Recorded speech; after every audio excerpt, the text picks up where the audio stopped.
Hey guys, so the last thing we need to code is going to be the arrow sprite, so we're going to go ahead and click on it. Before we begin, there are two different types of variables that we're going to need. One of them is going to be position, and the other one is going to be score. The position is just going to help us randomize where the arrow is going to go, and making sure that it doesn't go anywhere above here because there's only this amount of space, so between the red house and the actual edge, where we want to shoot towards the player and have them dodge. If we're shooting all the way up here, there's no point in the player in even moving, so that's why we're keeping it around this area. So that's why we also want to specify the limit of where the arrow is going to go. So we're going to click on our variable tab and we're going to make for all sprites score. We're going to click on OK. And we're going to make another variable for all sprites, and it's going to be called position. And then I'm going to click on OK.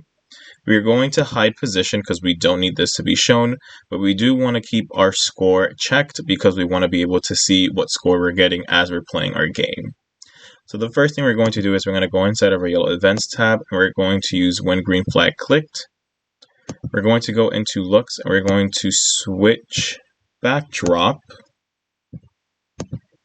to farm. So we actually have two backdrops on our stage.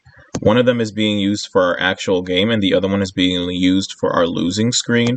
So we just want to make sure that when our game starts, it knows exactly which backdrop we want to use. Now we want to set our variables, so we're going to add two set blocks. And let me go ahead and zoom that in for you guys.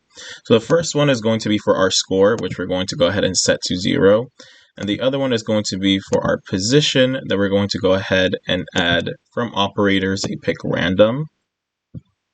And we're going to do negative 159 to negative 56. Now we're going to go into looks and we're going to show. And we're just going to have it start off in a position which later on will get changed.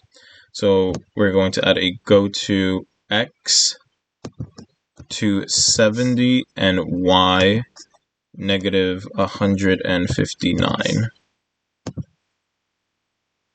Under this, we're going to go into control and add a forever. And now we're going to go into our variable and we're going to reset the position to the same pick random that we already have. So we're just going to duplicate this and add this in here. Next, we're going to go into control and add a wait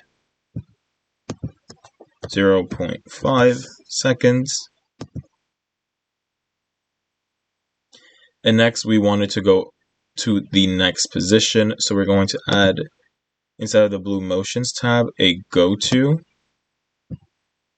We're going to leave X at 270, and the Y we're going to go ahead and fill in from our variable with our position bubble.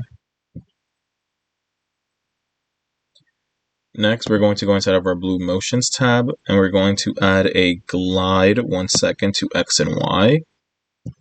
And we're going to change this to 3. You can also change it to a different number. This just tells you how fast or how slow our arrow is going to move, so you can always play around with this later on. Our X is going to be negative 300, and our Y is going to be the position bubble that's inside of our variables tab.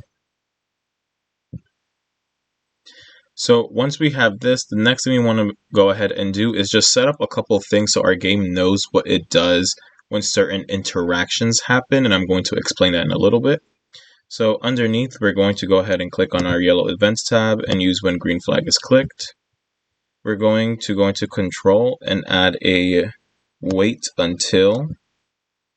And we're going to wait until from operators not, and then from sensing touching edge. So our arrow starts at the edge and we want to make sure that it's not touching it, so that then it can go ahead and run the rest of the code. So when our arrow isn't touching the edge and it's out over here trying to shoot our player down, we're going to go ahead and go into control, add a forever, and then add an if then. So this first if is going to check to see if our player was able to successfully dodge the arrow and now it's touching the edge. So we're going to go back into sensing and add a touching edge here. So if our player dodged it and is now touching the edge, then we want to go ahead and do two things. We're going to go into variable and we're going to change our score by 1, or you guys can change it to however much points you want to give the player. And then we want to go ahead and wait until it's not touching the edge again, because it's going to reset itself back over here and it's going to touch the edge again, and we want to make sure that it's not counting that. So we're going to go ahead and go into control, add another wait until, go into operators and use the not. Make sure that it's inside of the if then. Not, and then go into sensing touching edge. Okay, so that's the first thing we want to look for. The second thing we want to look for is, what if it did touch our player? Then what do we do? So we're going to go into control and add another if then underneath.